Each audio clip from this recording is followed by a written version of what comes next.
जतिजना नसाको लतमा परिरहेको दाजुभाइ दिदीबहिनीहरू छ है त्यसको लागि हामी है हमेसा सपोर्ट गरिरहेको छ र आजको दिनसम्म हामीले धेरैजना भाइ दाजुभाइ दिदीबहिनीहरूलाई है धेरैजनालाई हामीले सहायता गरेर है एउटा डिटक्स गरेर है आजको दिनमा रिहेबिलिटेसन सेन्टर गएर उहाँहरू धेरै आजको दिनमा एउटा रिकभरीमा बसेर है धेरै अघि बढिरहेको छ र धेरै राम्रो बाटोतिर पनि लागिरहेको छ र हामी पनि हमेसा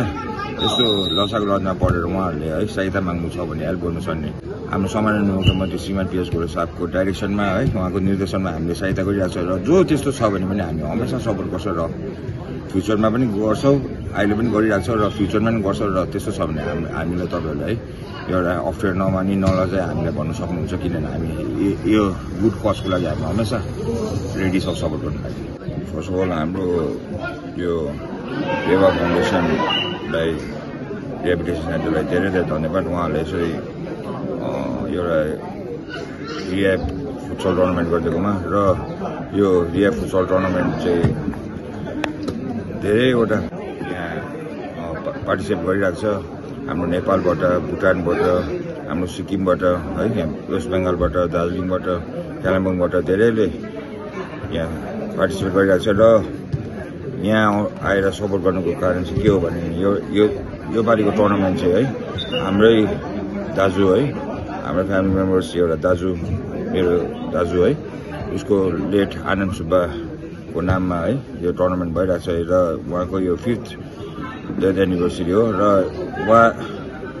र सम्पूर्ण हामी है उहाँको मम ड्याड है बहिनी हामी सम्पूर्ण फ्यामिली डल्लै आएर है यो टुर्नामेन्टलाई एउटा सपोर्ट गरिरहेको छ किनभने एउटा उहाँको नाममा यो टुर्नामेन्ट राखेको कारणले गर्दाखेरि र साइड बाई साइड हाम्रो यो सिक्किमबाट पनि धेरैजना दाजुभाइहरू आएर यहाँ है एउटा फुटबल म्याच यो फुटसल टुर्नामेन्ट खेलिरहेको छ र उहाँहरूलाई पनि एउटा नसाको लतमा नपरोस् है यसरी नसा नगरेर पनि यस्तो स्पोर्ट्सहरूपट्टि धेरै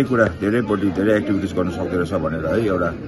यो मेसेज पनि दिएको र उहाँहरूलाई पनि एउटा रिकभरीमा बस्नु लागि एउटा सहायता हुन्छ भनेर उहाँहरूलाई एउटा सपोर्ट र उहाँहरूलाई एउटा है एउटा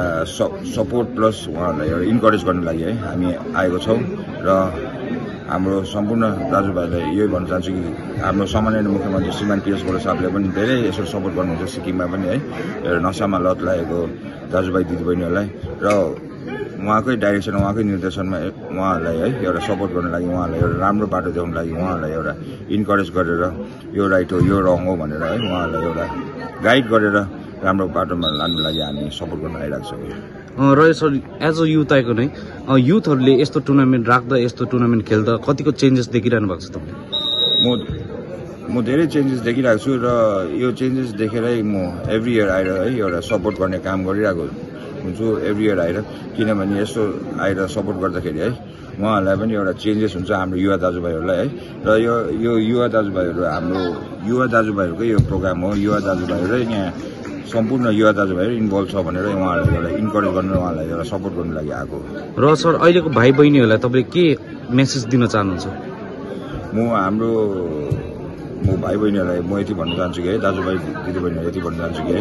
यो नसाको लतमा नपर्नुहोस् है यो नसाको लतमा नपरी धेरैवटा चिज गर्नु सक्छ है धेरै राम्रो बाटोहरू छ र यो नसा नखाइ बस्दाखेरि धेरै यो लाइफ यो है ब्युटिफुल छ है तपाईँहरू सबैजना यसरी क्लिन बसेर यसरी है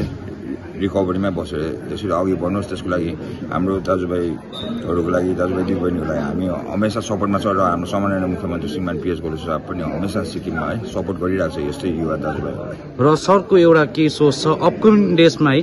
गान्तोकमा पनि यस्तो टुर्नामेन्ट राख्नु केही तपाईँले सोच्नु भएको छ हजुर हामीले गान्तोकमा नि एभ्री इयर राख्छ है लास्ट पनि राखेको थियो है हाम्रो यो ग्रेस फाउन्डेसन जुन चाहिँ ग्रेस फाउन्डेसनले गर्दै हुन्थ्यो हामी एभ्री इयर राख्छौँ र हामीले त्यहाँ पनि एभ्री इयर सपोर्ट गरिरहेको छ र उहाँ त्यहाँ मलाई 2-3 इयर्स भयो म त्यहाँ कन्टिन्यू चिफ प्याटर्न भएको र हामीले पनि गान्तोकमा यसरी हाम्रो यो रिकभरिङ एडिक्ट है rehabilitation football tournament futsal tournament हामीले एभ्री इयर राखेर यो ठुलो पाराले गर्छौँ उता सिक्किममा पनि र त्यसको लागि हामी सम्पूर्ण